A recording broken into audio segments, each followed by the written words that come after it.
Joining me now is Sky News contributor Kosha Gator. And Kosha, we have a lot of US news to unpack, but let's start in the UK and the extraordinary case of former footballer Joey Barton, who has been handed a suspended sentence for social media posts that caused distress and anxiety. These were posts about broadcaster Jeremy Vine and a couple of soccer pundits. Free speech is well and truly dead in the UK. Let's hear from Judge Andrew Maneri at the Liverpool Crown Court after a jury found the ex-Manchester City and Newcastle player guilty. I have no doubt that neither a fine alone nor a community order can be justified, and that the custody threshold is crossed. There will be concurrent terms of imprisonment for each of these associated offences, the sentences for each reflecting your overall offending. I'm satisfied that it's not necessary for those custodial terms to be served immediately. In light of the steps you have taken, I am persuaded that there is some prospect of rehabilitation. Kosha, well, I'm glad the re-education is working and he's not going to jail. He's got a suspended term there, but he's also been hit with 200 hours of unpaid work in the community and more than 20,000 in pounds in costs, all for social media posts calling a couple of soccer pundits the Fred and Rose West of football commentary and superimposing their heads on that infamous picture of Fred and Rosemary West. I mean, really, the whole notion that you can be brought before the courts, found guilty, possibly sentenced to jail for things that are causing anxiety, not things that are defamatory, things that are threatening, things that are just offensive. Another one bites the dust. And it is extra sad in the UK, land of the Magna Carta. We've talked about this before, the birthplace of the principle of free speech. And to see that happening there just cuts extra deep. And when they go after cultural figures or famous people, imperfect though they may be, Joey Barton and others, Graham Linehan, the comedian, My Father Ted creator recently, and others, it is a high-stakes move because it does tend to stir more of the disbelief from the public a little bit. You're seeing the power structures making an example of them. I do think that's partly why they're going after it. But there is a flip side to that coin where hopefully you're going to see some kind of backlash and people I'm not sure that's the case, though, because they're the cases we hear about. I mean, this is a famous individual. Graham's famous, but there are a frightening number of people who are hit with these charges, who have people show up, police officers show up to their houses like to the question woman them. Praying in front of the abortion clinic and all those people. Oh, there's so many grandmothers for sharing memes on social media. And just the case recently, which did get a lot of media attention, thankfully, which was a young woman who was put in hospital after an assault. Yes. And she called her alleged assailant a homophobic slur in a private text message to somebody she knew. Who snitched on her. And she had 11 police officers show up to her house. Absolutely. 11. It was outrageous, that one, because she literally physically was a victim.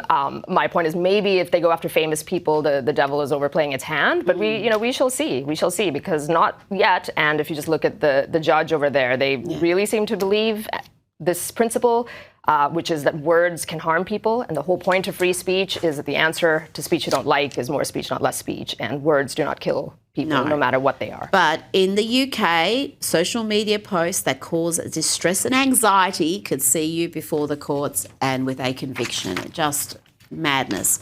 Now let's go to the US, and the press is continuing to focus on the narco boat and the drug runners that were neutralised with 2 separate strikes, and President Trump's patience seems to be wavering.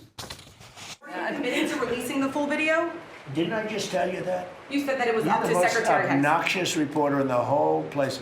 Let me just tell you, you are an obnoxious, a terrible reporter, and it's always the same thing with you. I told you, whatever Pete Hegseth wants to do is okay with me. Kosha, I get the feeling that the Republicans are quite happy with the media's fixation on this issue, because the average American really doesn't care about how these narco-terrorists are being blown up in the Caribbean Ocean or the Eastern Pacific Ocean. They're quite happy for these drugs not to be coming into the country. Absolutely. Politically, this is a slam dunk, just immigration more broadly for the president, securing the border, stopping the inflow of fentanyl. This fits into that. There is a little subcurrent on the right of people worried that this is indicative of escalatory action against Venezuela, the country, potentially. So, that maybe is a side point. But broadly, this issue has full support of the people. The real reason, I think, for why the Democrats are doing this, though, their real agenda is not the political hit. It is laying the groundwork for impeachment 3.0, 4.0, 5.0 if they take the House and the Senate. I think we're going to be seeing them finding all sorts of things to throw at President Trump and hamstring him further and maybe even impeach him finally. So that's what this is about. That seems to be their only plan, impeachment. And I think Trump's doesn't care about that. And now, he cares about it dominating the media and taking oxygen away from what he's actually trying to implement. But I don't think he cares about being impeached. Just like he didn't really care about the indictments because he thinks they're bogus. Yeah, that is kind of his superpower. He doesn't care about the negative publicity, if you will, and the fact that he won't run again. Maybe they won't go for it, but it is all about running out the clock, basically. And he's got 3 years left. If they hamstring him for half that time or he's defending an impeachment trial, he won't be doing other things to advance his agenda. Now to an issue that deserves far greater coverage, always did, and that's the plight of children forced into labour or trafficked for sex after they cross the southern border without their parents under the Biden administration. Whistleblowers have alleged that more than 300,000 migrant children, some estimate around 500,000, were missing or lost due to the Biden administration's border crisis.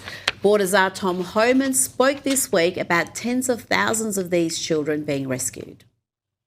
Children that weren't even being looked for under the Biden administration. President Trump saved over 62,000 children's lives. Some of these children were in sex trafficking, we found them. Some were in forced labor. Some were being mistreated. I can't even discuss some of the mistreatment we found out about. A Department of Homeland Security report last year concluded that ICE had released hundreds of thousands of migrant children without notices to appear in court during the Biden presidency, and they have no way to track them after these children cross the border as unaccompanied minors kosher. Again, one issue that should be getting so much more media scrutiny if the media wasn't obsessed with narco boats and narco terrorists. 100%. This is one of many and probably the worst undertold cost of the illegal immigration crisis, which is what it is. And there's entire organizations that are taking children, using them as a passport, figuratively speaking, to enter the country, because you can latch onto that and then get more favorable case verdicts for asylum and other things like that, even if they're not their own children. And then, as you just cited, that the previous administration didn't care. There's anywhere from 300 to 500,000 children. We can only imagine the conditions they're in and what they've been made to do. And if they recovered 62,000, as Tom Homan said, we're 10 to 20% of the way there. And so hopefully this would be another great outcome of this presidency if they keep up that pace, that they'll be pretty close to 80, 90% of them recovering. Sadly, not all of them will be. And maybe an aside, but since they will never give President Trump the Peace Prize, maybe somebody should nominate Tom Homan for the Peace Prize for rescuing hundreds of thousands of children, hopefully by the end of this term.